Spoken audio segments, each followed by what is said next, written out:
सभी भगवत प्रेमियों को हमारी राधे राधे। मानव जीवन का सर्वोत्कृष्ट फल सत्संग श्री भक्तमाल कथा के माध्यम से हमें मिलने जा रहा है। श्री भक्तमाल कथा के प्रधान श्रोता हमारे श्री प्रिया प्रीतम जी हैं।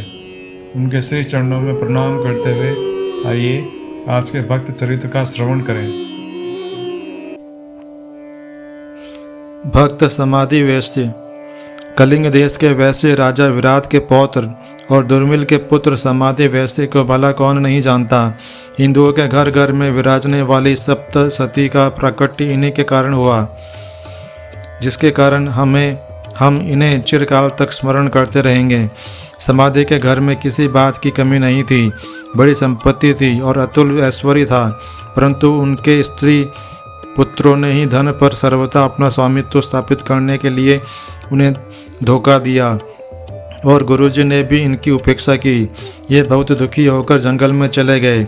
वहाँ एक मुनि के आश्रम में पहुंचकर उन्होंने उनका आश्रय लिया, परंतु अभी मन में शांति नहीं थी।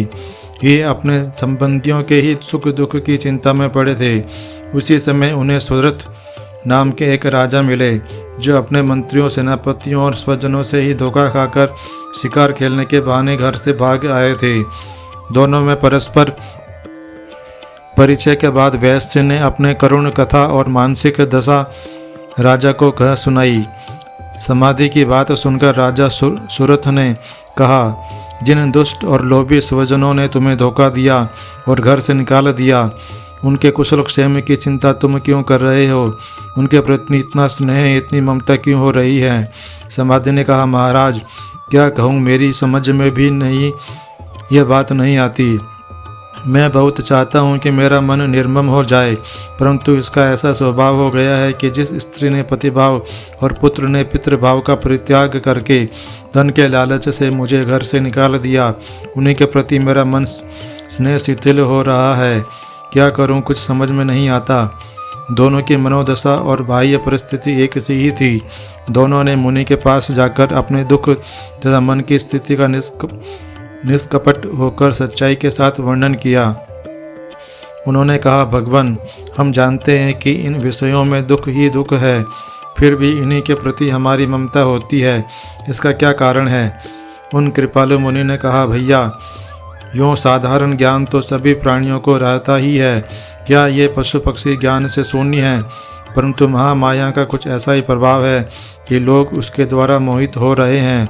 ये महामाया इतनी प्रभावशालिनी है कि बड़े बड़े ज्ञानियों का चित्त भी बलात् खींचकर मोह के पंजे में डाल देती है। यह सारी दुनिया इन्हीं की माया है। इनकी आराधना और प्रसन्नता से ही इससे मुक्ति प्राप्त हो सकती है। इसके बाद उन दोनों ने महामाया की महिमा और उनकी पूजा पद्धति पूछी, जिसके उत्तर में इन्हें संपूर्ण दुर्गा सप्तमी सुनाई गई और अंत में दोनों संसार के विषयों की ममता छोड़कर भगवती की आराधना करने लगे। नदी के किनारे मूर्तिका की मूर्ति बनाकर पुष्प, धूप, दीप आदि षोडशोपचार से पूजा करते और आहार विहार नियमित करके बड़ी सावधानी के साथ निरंतर भगवती का ही चिंतन करते। इस तरह 3 वर्ष आराधना करने पर भगवती साक्षात उनके सामने प्रकट हुई और वर मांगने को कहा। राजा सुरथ के मन में संसार की वासना थी, इसलिए उन्होंने संसारी भोग ही मांगा, परंतु समाधि वैश्य के मन में संसार की किसी वस्तु की कामना नहीं रह गई थी। उनकी दुख रूपता, अनित्यता और असत्यता इनके समझ में आ चुकी थी।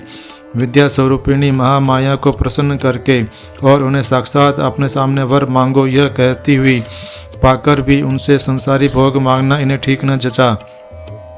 इन्होंने भगवती से प्रार्थना की, देवी, अब ऐसा वर दो कि यह मैं हूँ और यह मेरा है। इस प्रकार की अहंता, ममता और आसक्ति को जन्म देने वाला अज्ञान नष्ट हो जाए और मुझे विशुद्ध ज्ञान की उपलब्धि हो। भगवती ने बड़ी प्रसन्नता से समाधि वैश्य को ज्ञान दान किया और ये स्वरूप स्थित होकर परमात्मा को प्राप्त हो गए। आज के हमारे भक्त चरित्र का वर्णन इतना ही। कल हम एक नए भक्त चरित्र के साथ श्री प्रिया प्रीतम जी के समक्ष प्रस्तुत होंगे। आपको हमारी राधे राधे।